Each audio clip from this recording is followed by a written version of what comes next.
नमः शिवाय।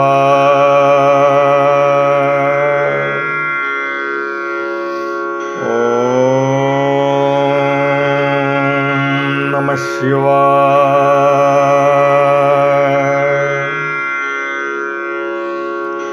ओम नमः शिवाय।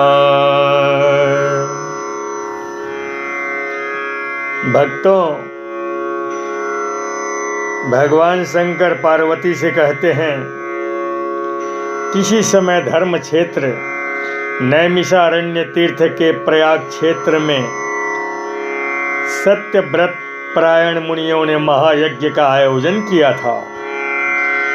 उन महर्षियों के यज्ञ का वृतांत सुनकर महात्मा सूत जी वहां पधारे।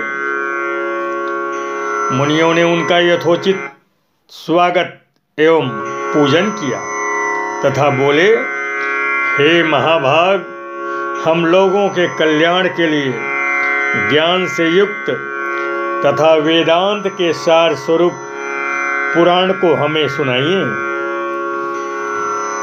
इसके अनंतर सूत जी ने शिवायोग मुक्त सिद्धांतों से विभूषित पुराणानुक्रम एवं पुराण की उत्पत्ति का वर्णन करते हुए चारों वेद, उनके 6 अंग, मीमांसा, न्याय, पुराण एवं धर्मशास्त्र, इसके अतिरिक्त आयुर्वेद, धनुर्वेद, गंधर्ववेद तथा अर्थशास्त्र, इस प्रकार 18 विद्याओं का वर्णन किया और कहा कि इन सब के आदिकर्ता साक्षात महेश्वर हैं।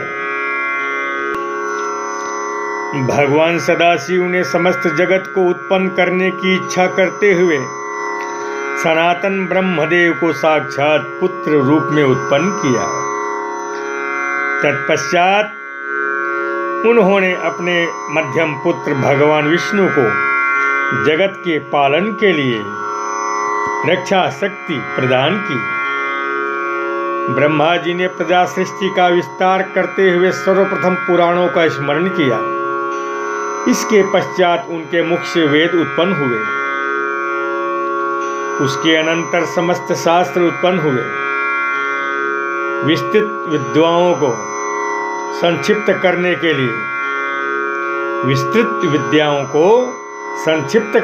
लिए प्रत्येक द्वापर के अंत में प्रभु विष्णु व्यास रूप से इस पृथ्वी पर अवतार लेकर विचरण करते हैं।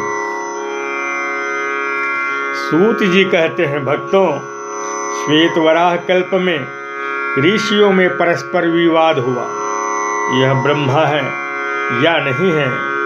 इस प्रकार पर ब्रह्म का निरूपण बहुत कठिन होने के कारण वे सभी मुनिगण सृष्टिकर्ता ब्रह्मा जी के पास पहुंचे और प्रणाम कर कहने लगे, हे भगवान, हम लोग घोर अंधकारमय से घिरे हुए हैं, अतः परस्पर विवाद करते हुए दुखी हैं। हम लोगों को परम तत्व का ज्ञान अभी तक नहीं हो पाया है। ऐसा पूछे जाने पर ब्रह्मा जी के नेत्र आश्चर्य से खिल उठे और वे ध्यान में मग्न होकर रुद्र रुद्र इस प्रकार का शब्द उच्चारण करते हुए बोले, जो संपूर्ण जगत के सृष्टि करता है, जिनसे ये सभी ब्रह्मा, विष्णु, रुद्र एवं इंद्र आदि देवता उत्पन्न हुए हैं, जिन्होंने सर्वप्रथम मुझे पुत्र रूप से उत्पन्न किया है, वेदों का ज्ञान प्रदान किया है, उन्हीं की कृपा से मैंने इस प्रजापति पद को प्राप्त किया है। वे एकमात्र भगवान रुद्र हैं, दूसरा कोई नहीं है। समस्त जीव इनके वश में हैं, ये सबके प्रेरक हैं। ये परम भक्ति से ही देखे जा सकते हैं, अन्य उपायों से नहीं। वह भक्ति शिव की कृपा से ही प्राप्त होती है और उनकी कृपा भक्ति से उत्पन्न होती है। जैसे अंकुर से बीज और बीज से अंकुर उत्पन्न होता है, ज्ञान और भक्ति के अनुरूप शिव की कृपा प्राप्त होने पर मुक्ति होती है। इस समय आप लोगों ने जो दिव्य सहस्त्र वर्ष वाला दीर्घ यज्ञ अनुष्ठान किया है, उस यज्ञ के अंत में मंत्र द्वारा आवाहन करने पर वायुदेव वहां पधारेंगे। वे ही आप लोगों को कल्याण का साधन एवं उपाय बताएंगे। आगे की कथा में भक्तों, भगवान शंकर पार्वती से नैमिषारण्य की यज्ञ भूमि में वायुदेव का पधारना, इस कथा का वर्णन करने जा रहे हैं। इसके बाद ब्रह्मा जी ने कहा, मैंने इस मनोमय चक्र का निर्माण किया है। मैं इस चक्र को छोड़ रहा हूं। जहां इसकी नेमी गिरकर टूट जाए और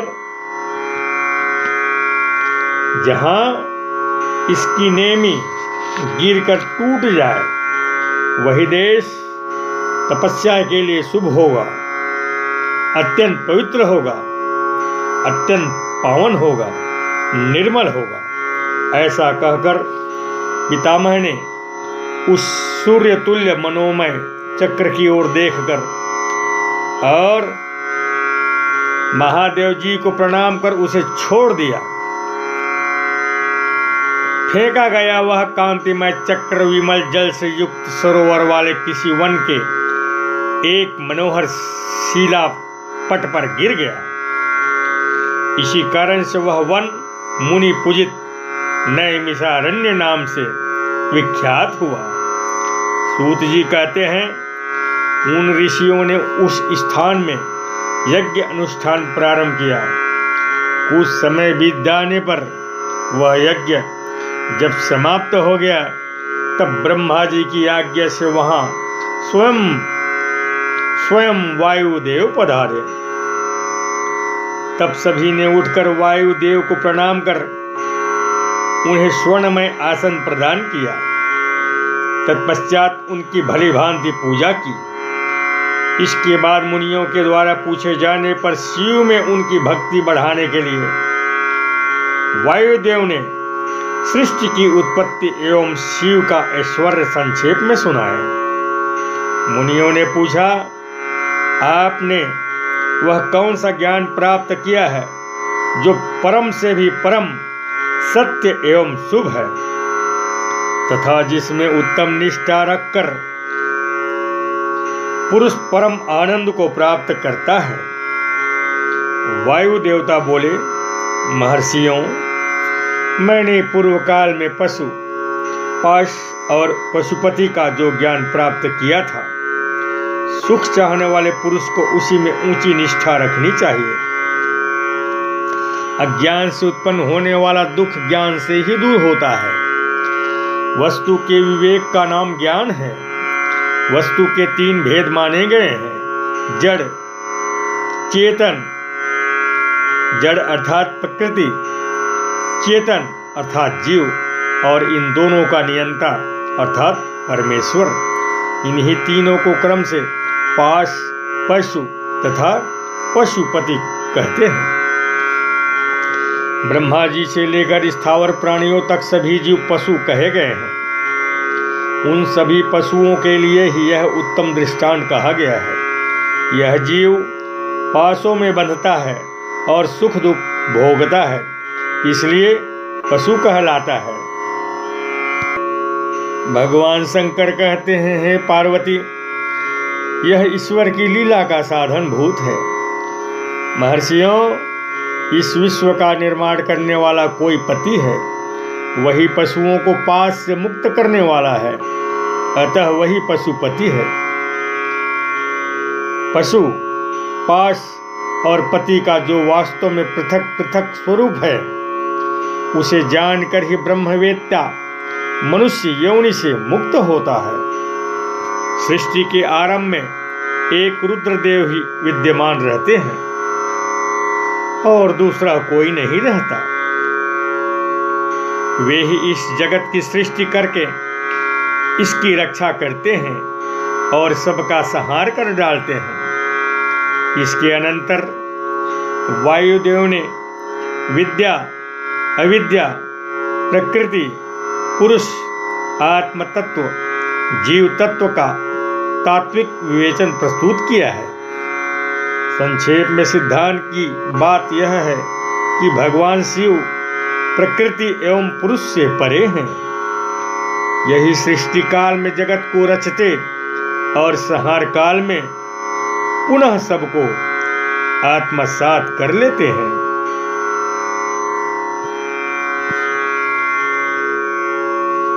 ओम नमः शिवाय। ओम नमः शिवाय।